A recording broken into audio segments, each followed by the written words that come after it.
시청자 여러분 안녕하십니까? 우리 사회에 일어난 시사 이슈를 다뤄보는 시간입니다. 지난 8월 15일에 광복절 행사가 있었습니다. 그래서 이제 김원웅 광복회 회장님이 친일 청산과 그 연장선상에서 국립묘지에 안장되어 있는 반민족 행위자 파묘에 대해서 이야기를 했었죠. 이 발언에 대하여 여러 가지 말들이 많습니다만 오늘은 그 광복절 이틀 전인 8월 13일에 강주광역시에서 송정신사의 친일잔재 단죄문 행사가 있었는데요. 거기에서 나온 이야기를 오늘은 해볼까 합니다. 자, 시사강조 이슈 시작하도록 하겠습니다. 자, 오늘도 제 곁에는 그 현장을 직접 취재하신 이병석 PD님 나와 계십니다. 안녕하십니까? 네, 안녕하십니까.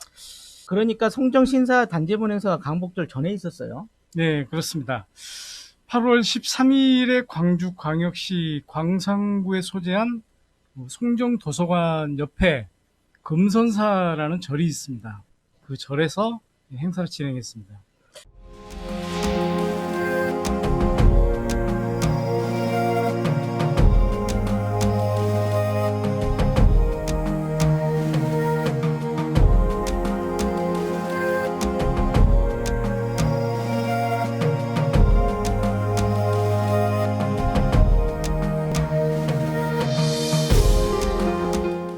그 정확한 행사 이름에 대해서 말씀해 주실 수 있을까요?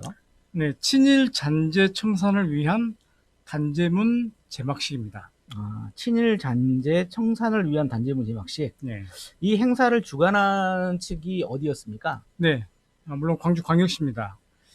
이날 이 행사에는 이용섭 광주광역시장, 장희국 교육감, 김삼호 광산구청장, 송영일 광주광역시 의원, 김순웅 민족문제연구소 광주지부장 등 각계각층에서 많은 분들이 참석하셨습니다. 당시 그 전경을 한번 보고 가시죠.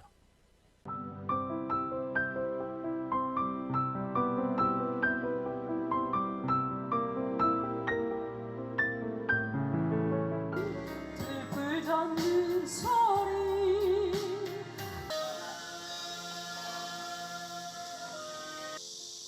친일잔재 청산을 위한 단죄문 제막을 하겠습니다. 하나, 둘, 셋.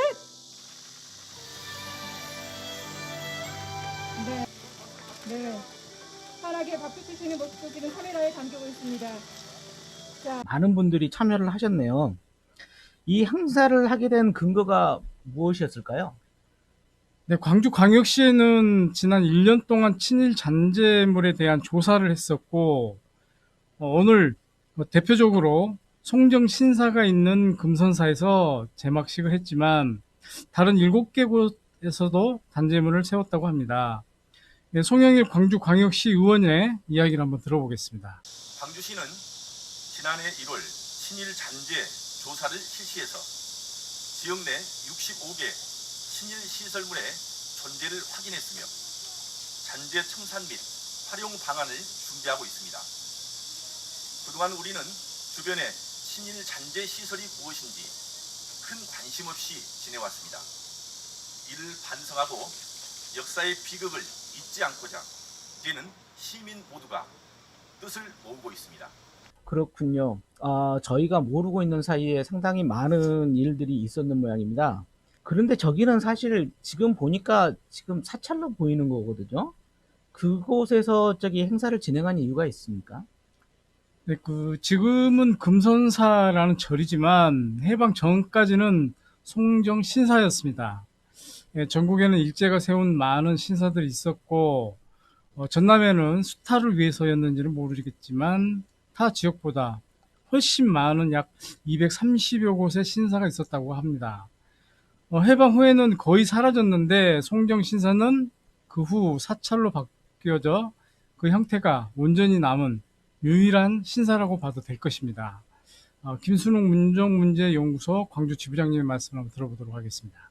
일본은 일왕의 이데올로기를 주입하기 위해 전국 곳곳에 신사를 세우고 우리나라 사람들을 강제로 참배하는 등 군국주의적 침략 정책과 식민지 지배에 이용하였다. 송정 신사는 1941년에 세워졌으며 신사에는 신전, 대전, 사무소, 신찬소 등 4개 건물이 있었다.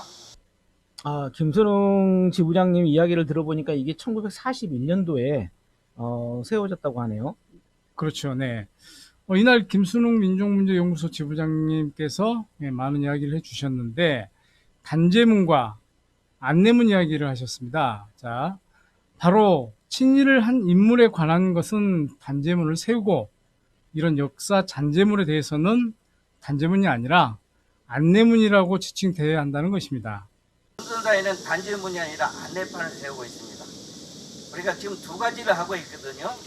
친일 인사들의 행적이 남아있는 곳에 대해서는 그 인사들의 친일 반민족 행위에 대한 단죄를 알리는 단제문을 세우고, 이렇게 금선사 어떤 신사터랄지 광주공원의 신사터, 대단 이런 데는 이게 일제 식민지 잔재의 흔적이었다, 통치의 흔적이었다는 안내판을 세우고 있습니다. 그렇군요.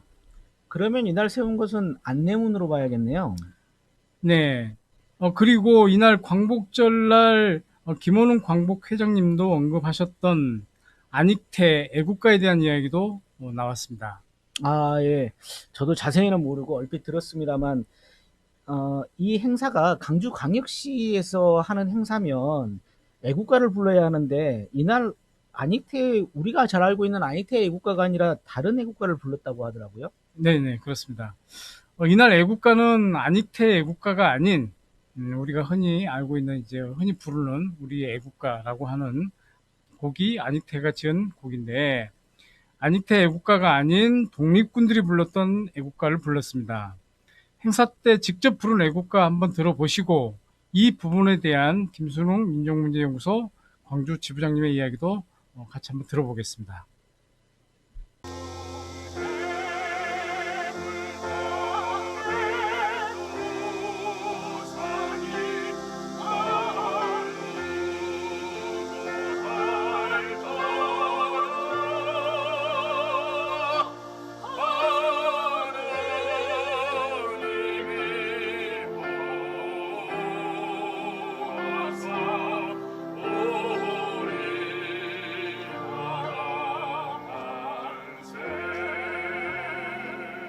우리가 부르고 있는 노래가 친일파들이 지었던 곡들, 심지어는 광주일고 교가조차도 친일파가 작곡했고, 우리의 상징이었던 국가를 친일 반민족 행위자 안익태가 지은 것을 우리가 국가로, 애국가로 쓰고 있다는 것을 참 부끄럽게 생각했는데, 작년에 처음으로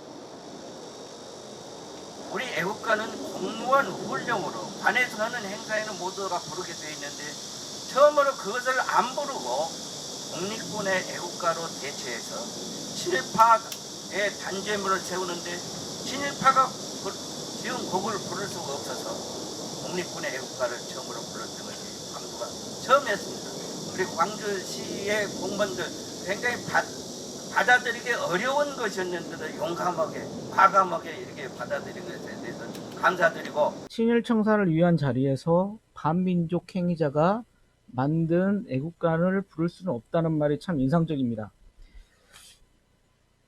그러면 이제 친일 잔재물을 이게 없애지 않고 보존을 한다는데, 그러면 앞으로 어떻게 한다는 이야기이죠? 예전에는 친일 잔재 청산을 위해서 없애는 것이 능사일 때가 있었습니다만, 이제는 오히려 보존을 통해서 후손들에게 이런 역사가 되풀이되지 않도록 교훈을 줘야 한다는 목소리가 높습니다.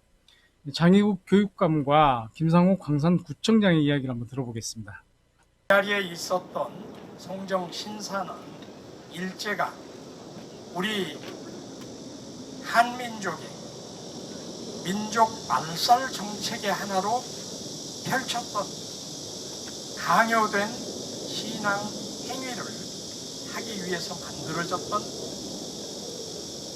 친일 잔재입니다. 이것을 완전히 없애버리기보다는 그래도 이걸 우리 후손들에게 민족 정신을 바로 세우기 위한 아픈 역사를 잊지 말자 하는 교육의 장으로 삼기 위해서 없애지 않고 단죄문을 설치해서 역사적 진실을 밝히고자 하는 참 뜻깊은 일이 신사터를 사찰로 활용한다는 것이 우리 마음속에 한 가슴에 내려가지 않는 그런 것이 있었습니다. 그러나 다른 한편으로는 이곳을 역사 교육의 장으로 계속 이끌어왔던 학교법인 전강학원의 노력, 그리고 서민들의 마음의 안식처로 이곳을 이끌어온 금선사의 여러 스님 여러분들의 노력으로 이 공간은 사랑받는 공간으로 여태까지 자리하고 있었습니다. 오늘의 이 행사를 통해서 이 공간이 이제는 일제의 잔재이기도 하지만 역사교육의 장이고, 또한 우리 서민들의 친숙한 종교의 장이 되는 그런 날이라고 평가하고 싶습니다. 네, 이게 장혜우 교육감님과 김사모 광산구청장님의 이야기를 들어보니까 이제 앞으로 보존도 하고 교육의 장으로 잘 활용한다는 그런 말씀이네요.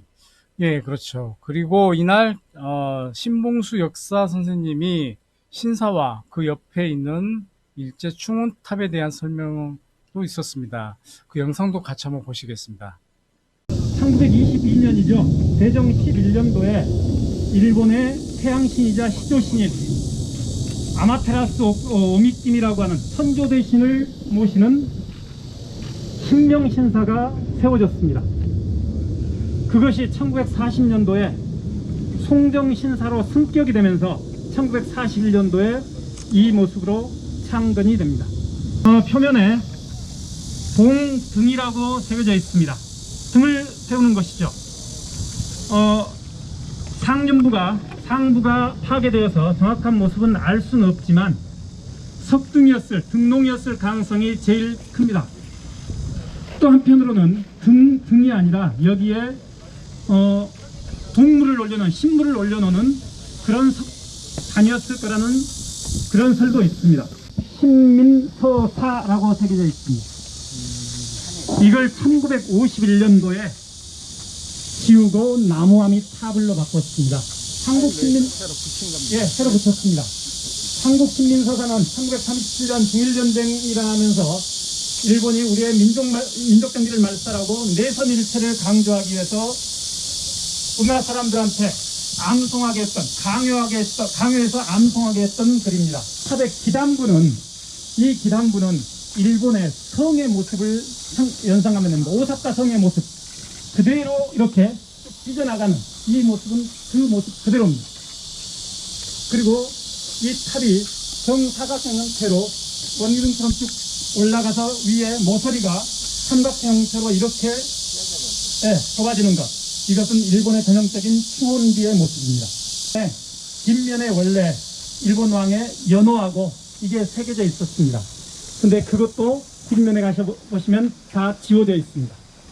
그리고 옆면에 단기 4284년인가요? 1951년 이렇게 다시 새겼습니다. 이런 친일 잔재 옆에, 그 옆에는 가장 저쪽에 보면 한마루병장, 이기손 의병장의 기적비가 세워져 있습니다. 친일 잔재 옆에 한마루 의병장의 기적비가 세워져 있는 거죠. 아이러니가 아닐 수 없습니다. 들었다 보니까 이날의 행사가 머리에 쏙쏙 들어오는 것 같습니다. 자, 마지막으로 강주광역시에서는 이러한 사업을 지속적으로 어떻게 계속 할 만한 그러한 이야기를 하던가요? 네, 이용섭 광주시장님은 일제 만행을 샅샅이 찾아내서 단죄하고 민족 정기를 세워나가는데 지속적인 영향을 쏟겠다고 말했는데요. 그 이야기를 한번 들어보겠습니다. 우리의 말과 글, 삶 깊숙이 침탈해 민족의 혼까지도 말살하려 했던 일제의 만행을 샅샅이 찾아내서 단죄하고 민족 정기를 세워나가겠습니다. 나라가 어려울 때마다 시대정신과 대의를 쫓아 자기 희생을 통해 역사의 물꼬를 바로 돌렸던 자랑스러운 역사가 우리의 삶 속에 정의로 살아 숨쉬고 미래 세대에게 교훈이 될 수 있도록 최선의 노력을 다하겠습니다. 아, 그렇군요. 강주광역시에서 지속적으로 이 부분에 대해서 계속 역할을 주신다 하니 다행입니다. 그날 취재하시느라고 수고 많으셨습니다. 네. 일제로부터 해방이 된 지도 벌써 75년이 되었습니다. 친일 반민족 행위에 대한 처리는 미흡합니다. 하지만 역사는 언제나 파사 현장의 물줄기로 흘러가는 것입니다. 우리가 침묵하지 않고 지켜본다면 언젠가 올바른 역사가 세워지리라 믿습니다. 오늘 시사강조 이슈 이것으로 마치겠습니다. 시청해 주셔서 감사합니다. 감사합니다.